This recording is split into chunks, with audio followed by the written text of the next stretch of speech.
Hello বন্ধুরা, আপনাদেরকে জানাই আমার চ্যানেল কুচবিহারিতে সুস্বাগতম। আর থ্যাংক ইউ সো মাচ। আর আজকে আমি যে ব্লগটা করতে এসেছি সেটা হচ্ছে ঈশ্বরদা ফেরিঘাট। বলেন কি? ঈশ্বরদা ফেরিঘাট হচ্ছে আমাদের আসানসোলের দুর্ভাগ্য বলতে পারেন, যে রানীগঞ্জের ব্রিজ আছে বাঁকুড়া ঢোকার, আর আপনার কুলটি বরাকরের ব্রিজ আছে ডিসেরগড় দিয়ে আপনার বাঁকুড়া পুরুলিয়ার সঙ্গে যোগাযোগ রাখার, কিন্তু আসানসোলের সঙ্গে আমাদের কোনো যোগাযোগের জন্য কোনো পাকা ব্রিজ নেই। আমি বিশ্বাস করি না। কিন্তু মানুষের একটা প্রচেষ্টায় এইখানে প্রাথমিকভাবে একটা ব্রিজ করা হয়েছে, যেটা ওই বাঁশের ব্রিজ, সেটা দিয়ে মানুষ পারাপার করে এবং সেটা দিয়ে ছোট হালকা চার চাকার গাড়িও যাওয়া আসা করছে। তো তার জন্য কিছু পয়সা নেয় এরা, আর নিয়ে এই ব্রিজটা রক্ষণাবেক্ষণ করছে। তো এই ব্রিজে আপনার প্রচুর মানুষ নির্ভরশীল, বাঁকুড়ার লোকেরা এবং আসানসোলের যারা আছে যারা।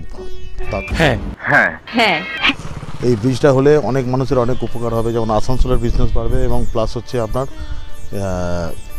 বাঁকুড়ার লোকেদের অনেক উপকার হবে। তারা একটা বড় বাজার পাবে, শিক্ষাক্ষেত্রে এবং স্বাস্থ্যক্ষেত্রে অনেক তারা উপকার হবে। চলুন এই ব্রিজটা দেখাই আপনাদেরকে, আর সঙ্গে থাকুন, আমার চ্যানেলটা অবশ্যই সাবস্ক্রাইব করে নেবেন। ঠিক আছে। ঈশ্বরদা ফেরিঘাটে আপনাকে সুস্বাগতম। আপনার যাত্রা শুভ হোক। সঠিক ভাড়া দিয়ে সেতু পার করুন। সেতুর মাঝখানে অযথা ভিড় করবেন না। সেতুর উপরে দাঁড়িয়ে সেলফি তোলা নিষেধ। বলছেন আপনি? সেতু পারাপারের সময় গাড়ির গতিবেগ 15 কিলোমিটারের মধ্যে রাখুন। বৃদ্ধ মানুষকে সেতু পারাপার হতে সাহায্য করুন। এই হচ্ছে মোটামুটি নিয়মাবলী। এই যে আমি এই দিকটা দাঁড়িয়ে আছি, এই দিকটা হচ্ছে বাঁকুড়া। জয়গুরু।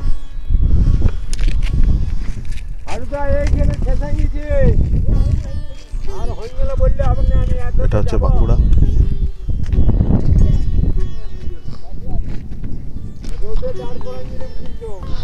আর এটা পার করলে আমরা চলে আসবো বানপুর ল্যামেয়া পার্কের এখানে। দেখুন গাড়িও আসছে। কি ঝুঁকিপূর্ণভাবে পারাপার করতে হচ্ছে। এই যে দিন দাদা,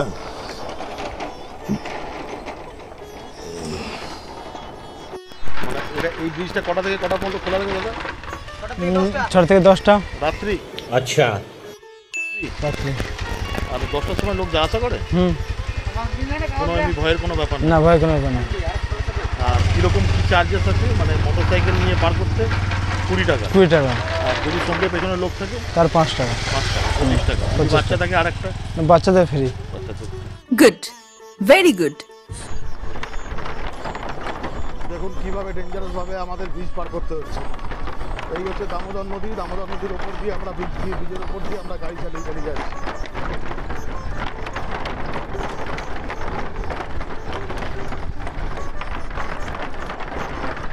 আমি ছিলাম বাঁকুড়ায়, এবারে আমি ঢুকে যাচ্ছি হচ্ছে আপনার এতে পশ্চিম বর্ধমান, আসানসোলে বানপুরে আমরা চলে এলাম।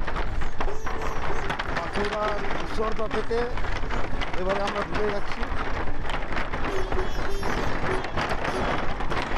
বানপুর।